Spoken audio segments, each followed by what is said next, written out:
learning models.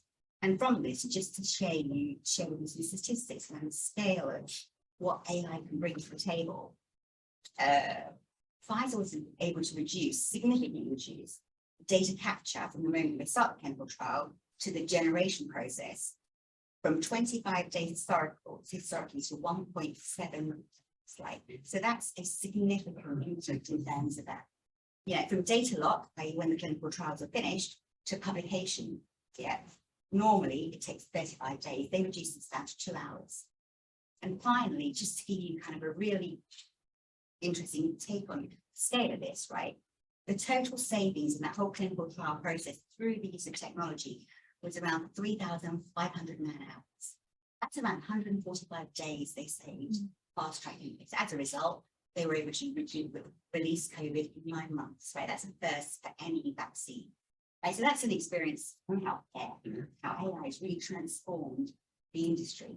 So I guess I'm going to come to you, Russ. Okay. Have you got any other examples of industries that have been traditionally and historically non-tech that have been transformed or are making that transition to AI? Well, I think there are many sectors that are doing that. I mean, here we are in the city. You look at banking and financial services and insurance, and I think many of these organizations here are grappling with this at the moment.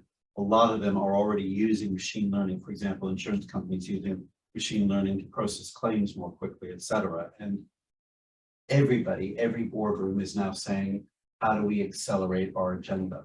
You talked about, health coaches, just and the whole pharmaceutical industry. And then there's the creative industries, which is something that I'm sure some of the folks in the room are interested in. I think it's early days. We can kind of see where it's going, and we've had some glimpses into that. You've got companies like Stability AI is probably our most successful company to date in terms of what they're doing to use AI to create images and visuals and things like that. And they've done a good job in a short amount of time.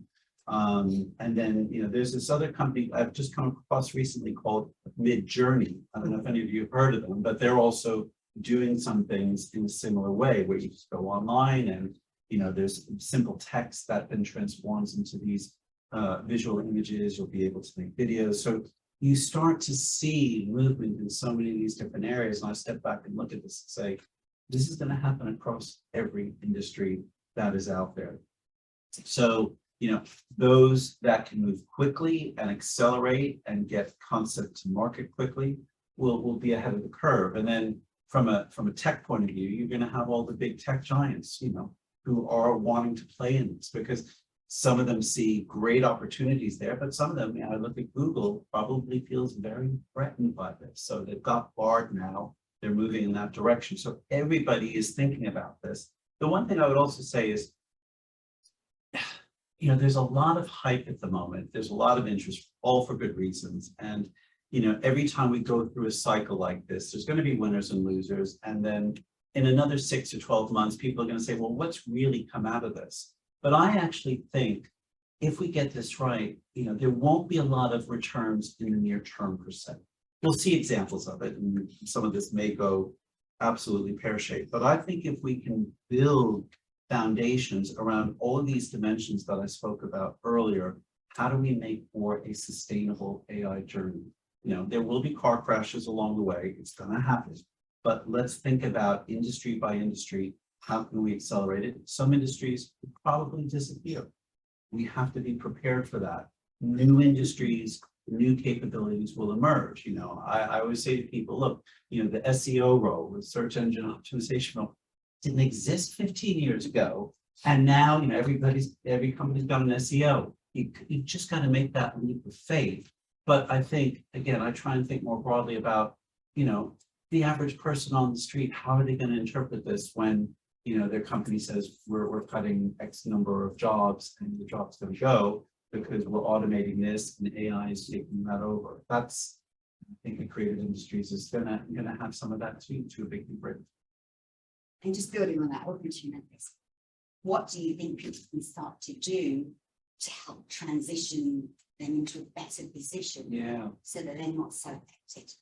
It's a really good question. I mean, we can, and one of the things that we have talked about through our advocates community, and I speak to the government about this a lot, is we have to equip our workforce for the future. It's, and it's not just the advanced digital skills. We need more coders and programmers and data scientists, but we just need more and more people to feel comfortable with a certain level of data skills and to expose them to the fact that they don't have to be a top-end programmer or coder. As tech companies and digital businesses grow, there will be more and more opportunities for them. There are still tens of thousands, probably a couple 100,000 of vacancies in the UK in the digital and tech space. Companies just can't fill these. There are people out there who don't have these skills that desperately want it. We have to do a better job of bringing that together. And those nations that equip their workforces for the future are going to be in a better place. Those that do not will see chaos, instability. The gulf between the haves and have-nots will be greater. And AI, if not managed correctly, as we push this out over the coming years, will create that. So to me, it's education, it's supporting the workforce, and ultimately things like I'm a believer in universal basic income, UBI. And I know it's being trialed in the UK at the moment, or we're getting ready to do it. I think you have to look at all of these things because society is at risk here if we don't get it right and leave them to go. And just one more question on that, in your advisory role, ambassador role, to the London Mayor, are you doing things to improve education amongst the public so that we are tackling this threat? Yes, it's certainly something we talked to the mayor about. We've talked to the Department of Education. The Department for Science, Innovation and Technology has a digital skills council looking at this. Sometimes I think those things take too long. One of the things I am optimistic about, particularly in London, is we have a fabulous chief digital officer. His name is Theo Blackwell. And he has done a brilliant job setting up a London Data Commission, a data charter for London. And actually, week of the 3rd of July, if you haven't had enough of London Tech Week, is London Data Week. First time we're going to do it. And a lot of these issues and topics about data, how the Mayor of London's office, how governments can address these points, not just on data, but the aspects about training people for the future, getting them comfortable working with data, making sure people are just not giving their data away for free. So we have to redress a lot of this. So does it move fast enough? In my opinion, no, it doesn't. But I think we've got some serious minds and competent leaders who get this and are trying to put in agendas to make sure we're moving in the right direction. Wonderful. Chris, I know you're dying to Sorry. say something. No. There's so much to go on there. I think Russ's points were really, really fascinating because he highlights kind of we don't know what will change ultimately. We don't know some of the use cases for this. It can be very easy to forget that we're really only 6 months into generative AI revolution. I mean, we had artificial intelligence as a term since 1956. We've had stuff before that in kind of developing these ideas of how we can use computers to kind of mimic the way that humans think and act. But this is such a new space. And so what you're seeing at the minute, I think, are a lot of industries trying to map on this kind of new tech to old ways of working. And actually some of the ones that will be potentially the most disruptive and the most transformative and kind of the longest lasting to kind of think about that is the ones that we haven't even thought about. The idea of could you put AI into kind of world of architecture and what we think of as a building and the way that it works internally, the way that it looks is actually completely wrong because we've been considering for millennia how a building looks. We think it needs to have 4 walls, it has to have a roof, but it has to have a drainage system that goes this way. Actually, AI, because it doesn't have that kind of cultural inherited knowledge and can sometimes do stuff completely out of left field, can maybe reinvent that in some ways, which is kind of the exciting bits. But in terms of the here and now and the creative industries, I mean, I've spoken to tattoo artists who are kind of using this in a way to kind of go through designs at a scale that we couldn't do with humans because it would just take far too long. I've talked to children's book authors who are kind of using it to iterate ideas and also to use Midjourney and others to create images that they couldn't do. So that comes with its own problems because, of course, Russ talked about kind of how we need to educate people about this isn't necessarily the monster that's going to overtake you. It's about kind of how you interact sensibly with it. And a lot of the folks that I've been speaking to, particularly on kind of the creative side, who feel like they're more likely to be future-proofed for these changes, are those who don't fear it and don't think of it as this thing that will replace them, but instead as this kind of additive tool, this sort of collaborator that they can use as a sounding board to bounce ideas off, or this kind of tech that can do things that they can't, or can do things quicker or in a different way to what they do. And I think that's kind of the little shift that we need to get. We're currently in this kind of really panicked fight mode where everything has changed over the last 6 months, and we're worrying about what comes in the future. And then as we kind of calm down a little bit, I think we'll start to see some of those slightly more off the wall use cases come about, and maybe kind of see that we can happily coexist. And maybe one other thought, actually, we're well into this. We haven't even talked about metaverse. And, and I think generative AI feels like has kind of supplanted metaverse, which is what we were talking about. And we've even seen Facebook rebrand as Meta. But I actually think, metaverse is coming. And to me, metaverse is where a lot of the creative industries are going to play out. It's not going to be here tomorrow. We've got to get AI sorted. We need the computing power sorted. We need the network sorted. But to me, when I talk to people in the creative industries and talk to them about getting better digital skills and technical skills, so look, the metaverse is going to suck up so many people. The woman who runs our Global Tech Advocates Metaverse group runs a company called Fringe. And that company is all about skilling up people in the metaverse. And, she has said, it's creative production skills. It's thinking, from a design point of view.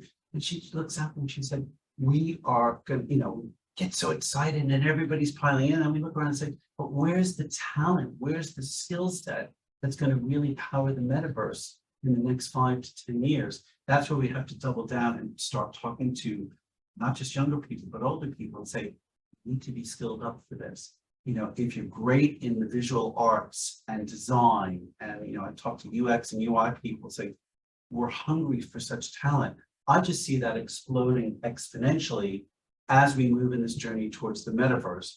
But other people will lose their jobs. So there's got to be this, how do we help people to transition from the old world to the new world? And government has a role in that. But I think the private sector has a really big role in that, because we see what's coming much more so than, our schools, our universities, and our government. And we have to work with them to say, this is what we need our people to be skilled for the future. I agree with you totally. I absolutely think it comes down to education. And I think that, we need to be more proactive as the public sector, private sector companies, just educating our workforce about these changes and bringing them on this journey with me. And to the extreme, I just want to share some more statistics with you, right? Just around, again, pharmaceuticals, right? According to Boston Consulting Group, there are over 150 AI discovered small molecule companies. And they, at the moment, put 15 drugs through clinical trials, right? What this actually means is that they don't come from an R&D background. They've avoided the 1 to 6 years of preclinical trials. They've come up with compounds and drugs purely based on data and data endpoints. This is where we're moving to your point about new companies created. This is an example where we've got companies looking at data, looking at endpoints, and then coming out with drugs to help with specific conditions. So, for me, that's incredible, right? So we're going to move on now. We're going to move on to how AI is reshaping the creative business. I know we've talked about this a little bit, but what I want to delve into a little bit more is as AI becomes more integrated with the creative process, preserving human creativity as the driving force is crucial, right?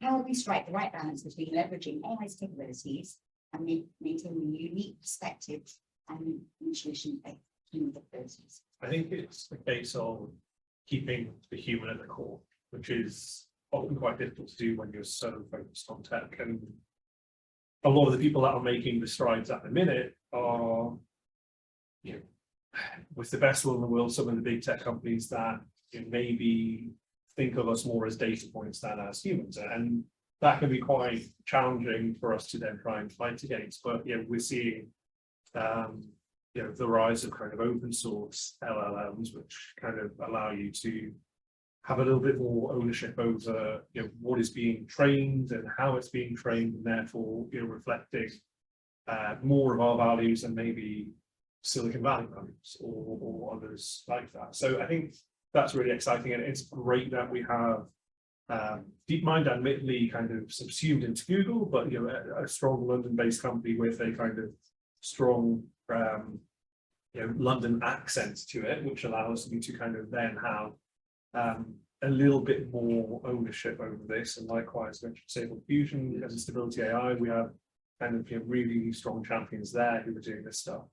But I think it's kind of working with rather than working against the technology that I think is really important. And it's like, how do you actually do that? Well, it's kind of acknowledging the limitations of the tech. So, you know, it will only ever be as good as you put into it. So that's both on the sort of training data side, which we might get onto in terms of like how it's comes with its own issues of kind of, you know, underrepresentation or misrepresentation, and kind of skews the data. The famous phrase in AI is obviously garbage in, garbage out, which is kind of the big problem with a lot of this stuff, and becomes a huge problem as you know, we start to ask LLMs to kind of ingest more data.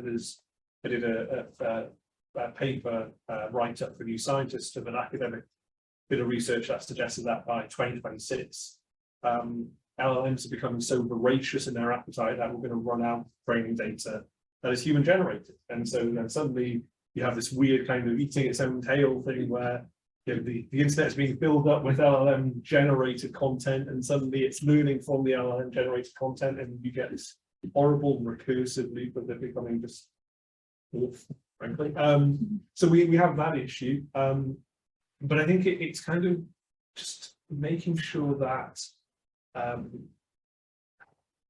we know who's in control, and recognizing that this is a tool to be used. In one of the kind of most evocative interviews that I've done around AI is with an artist who was kind of very early adopter of Stable Fusion, actually, and was saying, you know, I use it like I used a paintbrush, and it's kind of thinking of it as that way. I think that's really important, because that's ultimately how you can paint the tech and use it to your benefit rather than having it use you, which is often what we think of.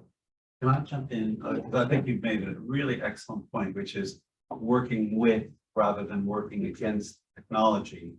And I think that's something we haven't really touched much on, the regulatory environment, but as we look at the regulators and what's happening, I really hope that that's the mindset and spirit. I mean, I look at what's happened in Brussels this week, and to me, that is an action that is working against the technology. You've seen Italy temporarily ban ChatGPT. I think what gives me hope here in the UK on that point is our regulators, and I travel to a lot of tech hubs around the world, our regulators are held in very high esteem. And just to give an example, 2019, I was in Beijing, and I was invited to speak at the National Forum on why has the UK so quickly become a world leader in fintech. And I had my 7 points there. And one of my points was to talk about the Financial Conduct Authority. They've got the innovation sandbox. You know, they're a tough regulator, but they're working with fintechs to help understand the innovation and what's coming so that the regulation gets built with it. And I think I was one of the last speakers, and the two speakers before me were from China, speaking in Mandarin, and kind of stole my thunder because they pointed to the Financial Conduct Authority as a world-leading regulator in terms of how they operate. So, and I've found this in different parts of the world. So we have a good mindset here where I think they're looking at what Brussels is doing, which is working against the technology. And I think they're trying to figure out how do they work with this technology, not just rolling over and playing dead, because we don't want our regulators to do that either, but coming up with a way in which to understand how do we build this regulatory framework so that, I think to Chris's excellent point, we've got regulations that can work with the technology. It's really interesting because the UK is, from most viewpoints, taking a very deliberate middle ground. We have this sort of hugely hands-off US approach, which is we have built these companies. It is in our economic interest to continue to let these companies grow because ultimately, we get huge volumes of money from this stuff. So, and frankly, also they reflect our values as a United States of America, and those values are exported in soft power, and that's all great for us.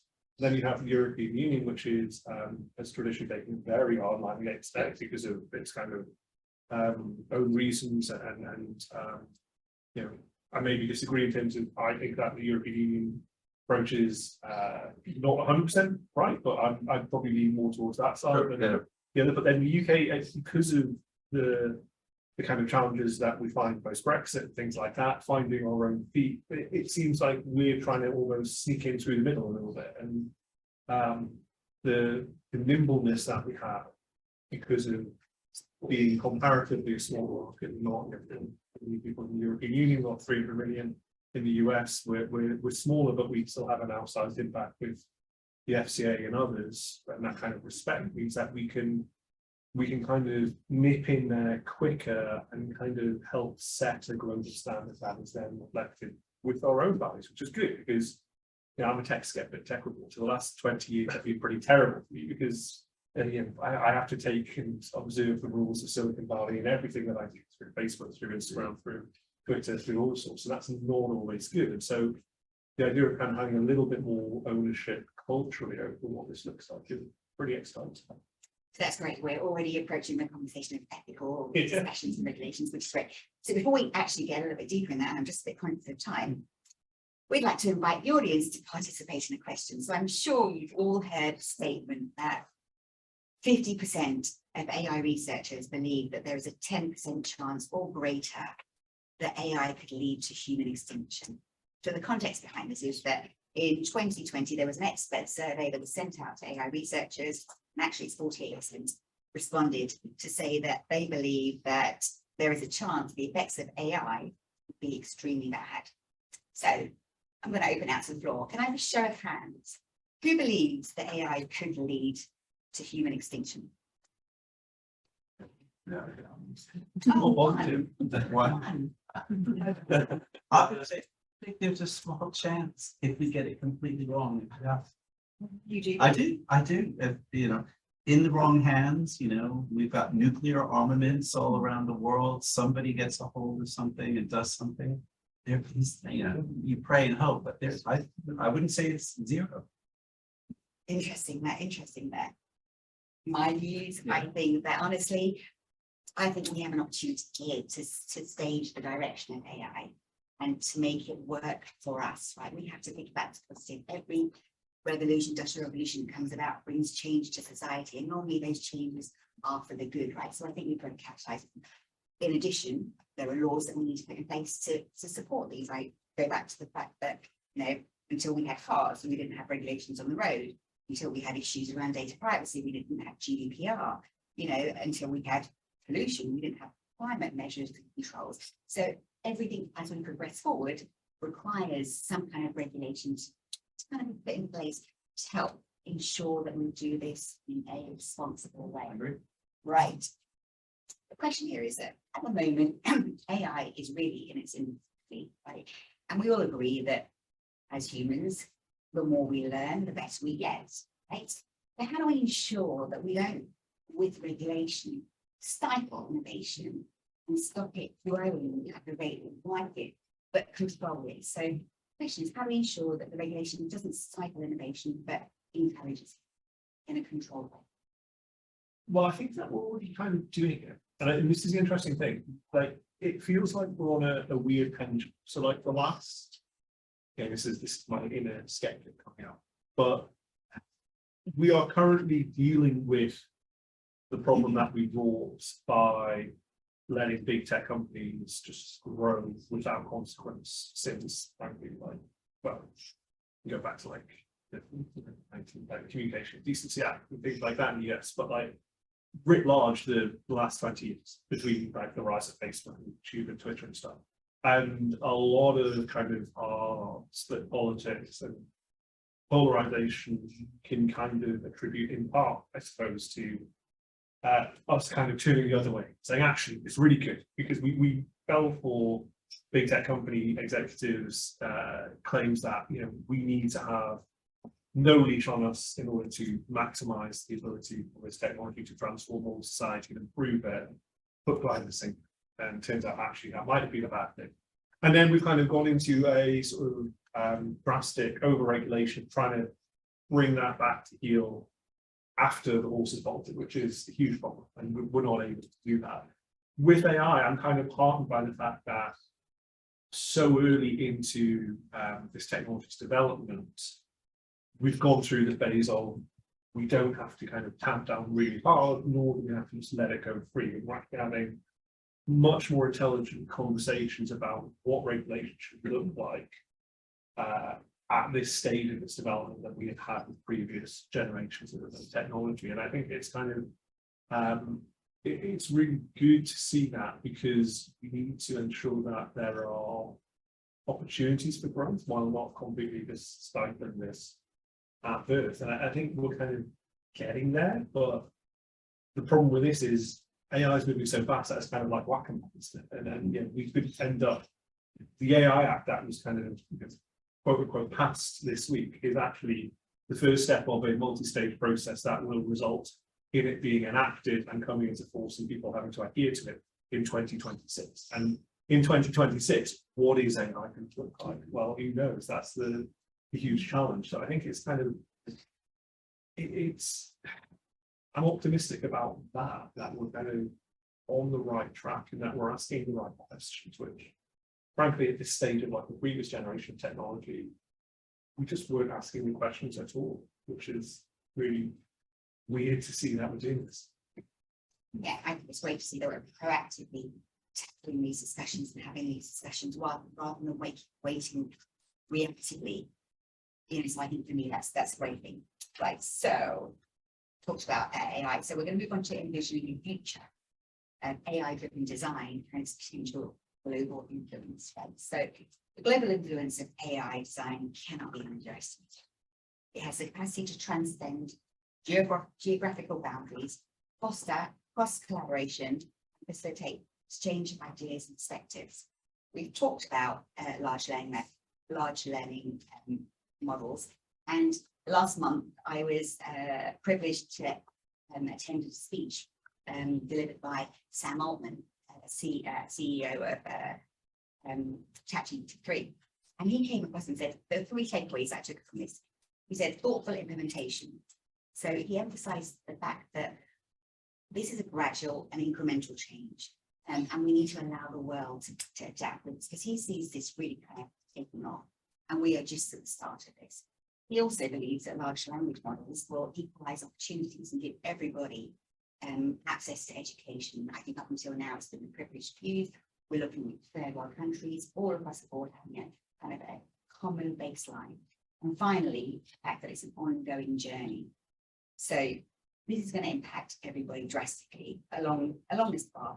We need to educate people along the way. We discussed the fact that, you know, education, the role of companies and governments.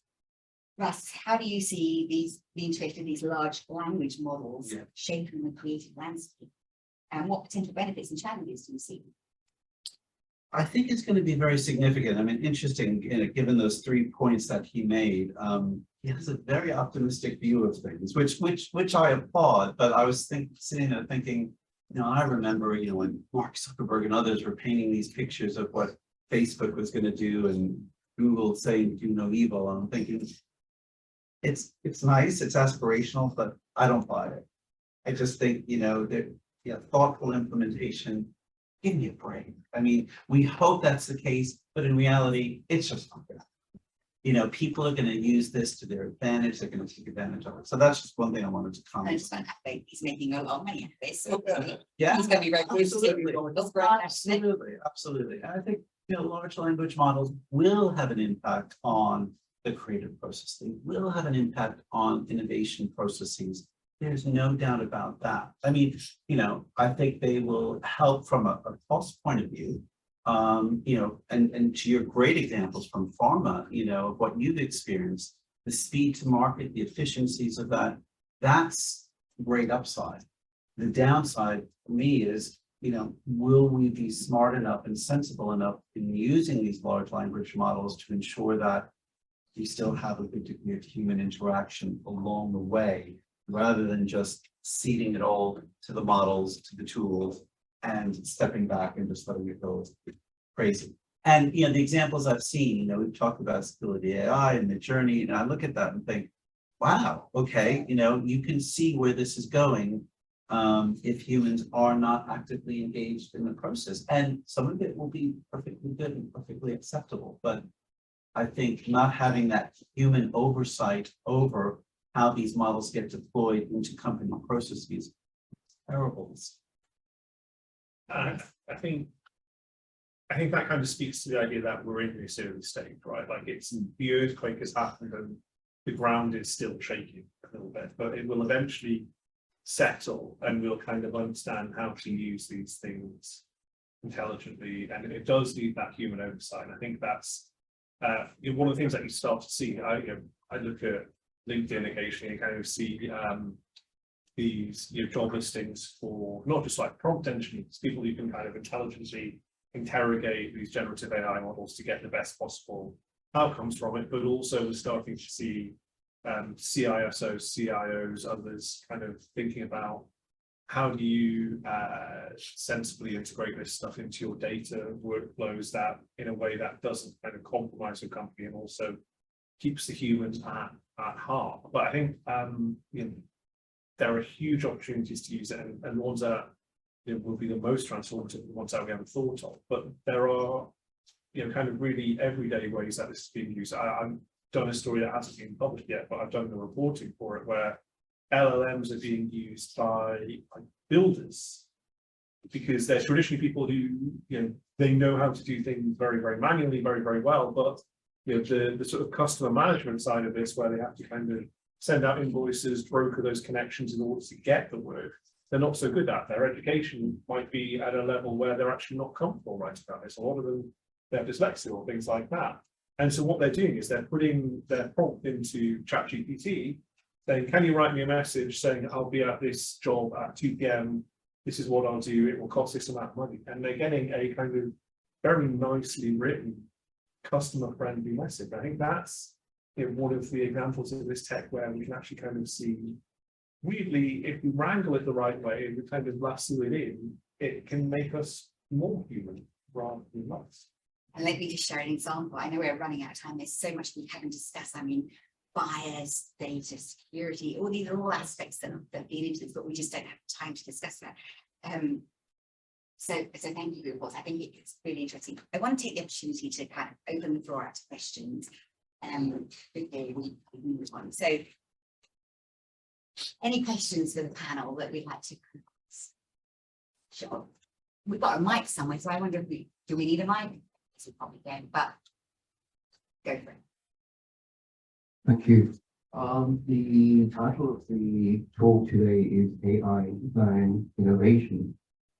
My belief is that in the future, all design innovation will have to happen within the semiconductor industry, because that is where the control AI will reside for many, many decades. So therefore, we need to set up a AI regulation center for the semiconductor industry, which is mainly in Asia Pacific. And so this is where regulation will have to come in the future. The other aspect to this is that new concepts will have to be built in to the AI regulation, such as human RNA, human DNA incorporated into semiconductor chips. Therefore, we will have as human beings, complete control in case the AI decides to have a different direction. Fascinating point. I'm not sure I can speak to the second one. The first point I think is a really well made one, because again, this is where people need to understand the impact of all of these sectors and the GPUs, the graphic processing units. You know, why has NVIDIA's stock mushroomed over the past few months? Because they build the GPUs that we need to run AI. So I think your point about semiconductors and AI is really well made. Earlier this year, my group organized a bunch of leaders from the UK semiconductor sector. We called on the Prime Minister to publish a UK semiconductor strategy, which they did do last month, to really clarify what role does the UK want to have in the semiconductor industry. And many of us were saying, we need that, because when you look at the geopolitical landscape, look at US, EU, India, China, Japan, look at how much money they're putting behind the semiconductor space, the plans, the strategies. And if the UK is going to have an active role on AI, we need to make sure we have clarity around what the role of the UK is going to be in the semiconductor industry. And I think your points about linking semiconductor piece to chips is really well made. Really quick, because I'm conscious of the time, but yeah, there's kind of two things, excuse me, two things worth pointing out. One is, yeah, we kind of don't need to be beholden to international companies for this sort of stuff. Tony Blair Institute put out a really interesting report which showed that, you know, the total compute capacity of the UK is 27 times smaller than that owned by OpenAI.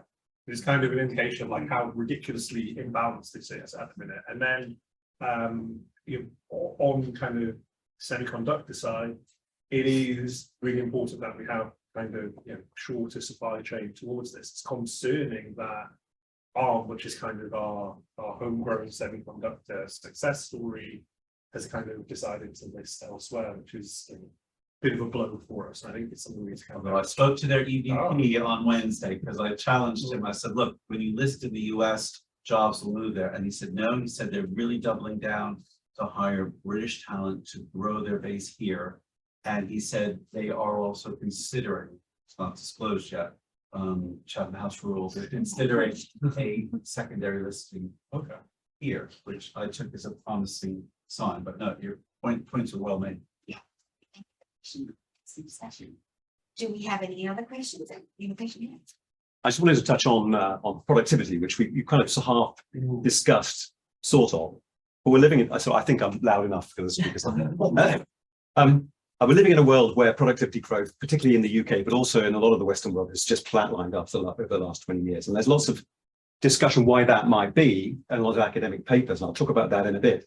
But the reason why that's absolutely essential is that we're living in a world with an aging population, particularly here. And that means that the working population is having to support an ever increasing fraction of the population, which is retired. And if we want to maintain living standards, then productivity growth is absolutely essential. We have to find some way of increasing that productivity growth within the UK and the Western world. And one of those reasons that, I mean, there's a lot of academic papers, but one of them is that we've got an unbalanced economy within the UK and a lot of the Western countries because we've outsourced our manufacturing, which is where productivity growth historically has always come from. And we have a very strong service sector in the UK, and that's always been difficult to improve productivity within the service sector. But AI gives us that opportunity, and it gives us a chance to actually improve. So in other words, this is what you're talking about, the additionality. Each individual worker can do more if they work through things like a large language model and using AI to improve what they do, not to replace them, but to enhance what they do. And Goldman Sachs have kind of done research on that, right? They predict a 7% growth in global GDP over the next 10 years, thanks to AI, $7 trillion, I think, a year or something ridiculous like that. And you know, it's interesting because yes, the service sector will benefit hugely from that in just everything from customer service to kind of how you can integrate things and just kind of improve your speed. I know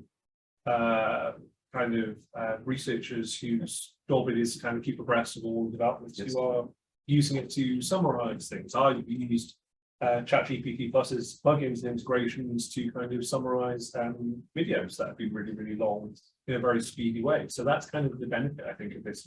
Yes, helps you supercharge your abilities.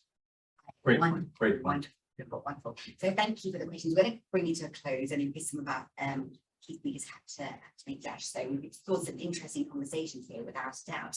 And so thank you to our guests. And what I'd like to do is now to hand over to Jeff Chow, who is responsible for organising this event, who's going to close with some closing remarks. And, yeah, just need to what's going on. Well, what a inspiring panel we have had today, and really, really outstanding discussions. So not just thought-provoking, quite interesting. And I would hope everyone here in the room, not just in the room, but also behind the screen, wherever you are, already found these discussions as engaging as I did. So please just join me giving them a round of applause to our speakers.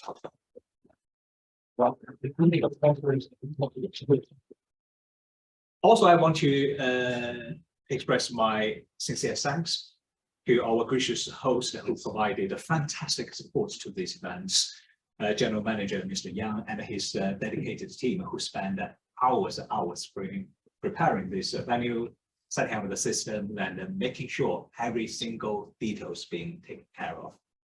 Another round of applause. I'll put a special mention to you guys, so the audiences sitting in this room, but also those behind the screens. So not just for your support to the London Tech Week, to the Tech London advocates, but also you're choosing to spend your Friday afternoon with us. So in a world where the beer gardens beckon, you choose to spend the time with us. So a round of applause to yourself. I want to take a moment to express my heartfelt gratitude to my co-organizer, co-producer, Mark Duke, so who cannot be here in person, but he is there with us virtually. So a round of applause to him for his dedicated support. Mark organized 6 of these TLA creative events, creative tech events this week. Wow. Thank you, Mark. I know some of you in the room who are here not just for AI, but also in connection to the Design Intelligence Award, on which we got Ross as my very esteemed judging panel.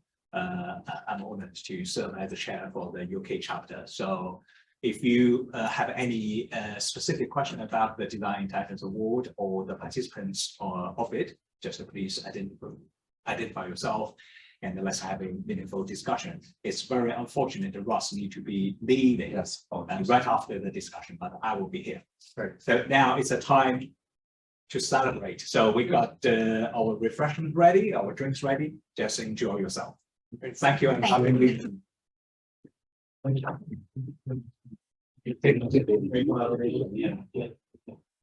Yes, exactly. And apologies. Actually. Thank you so much. Yeah, thank you, John. Thank you very much. Appreciate it. Thank you. I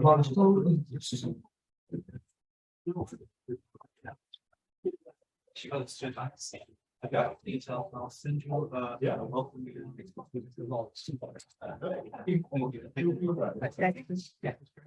Yeah. I appreciate it. Thank you so much. Thank you.